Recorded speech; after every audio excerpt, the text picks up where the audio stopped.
On this system here, we've installed 12 panels on the rear of the property and 12 panels on the front. The good thing about an east-west split is that you get the generation in the morning, and as the sun comes over, the generation stays steady throughout the day, because as it comes over past lunch, you get it on the front as well, so you don't get any peaks of your power. It tends to stay steady throughout the full duration of the day. Because we can get more panels on there, we've got a total of 24, you're actually generating more than what you get if you had 12 just on a south-facing roof. So even though the panels are not in direct sunlight for the full duration of the day on one particular side, you still get a very good amount of generation, because you can get things like reflective light. So this customer also had a Fox 8 kilowatt inverter and Fox battery system, which what I'll do, I'll show you that now. That's the west face of the property.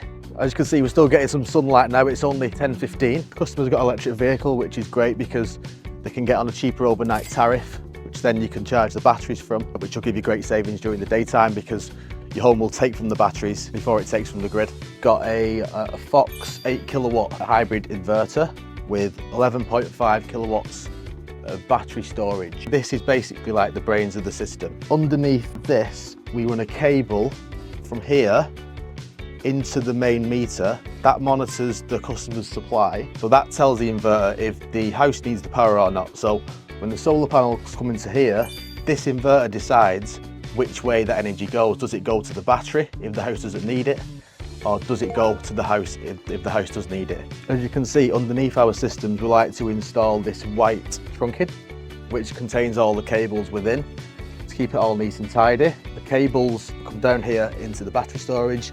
Each one of these modules are 2.88 kilowatt hours, giving this a total capacity of 11.5 kilowatt hours.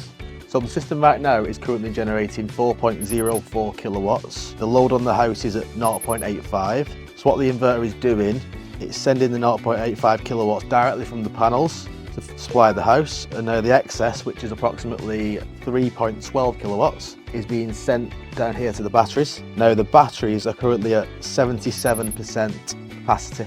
Once the batteries are full, then all that excess will have nowhere else to go other than back to the grid. And with him being on Octopus Flux, the tariff, which is a fantastic tariff for export, that's where he makes all his money. So send it all back to the grid and get paid for all the excess.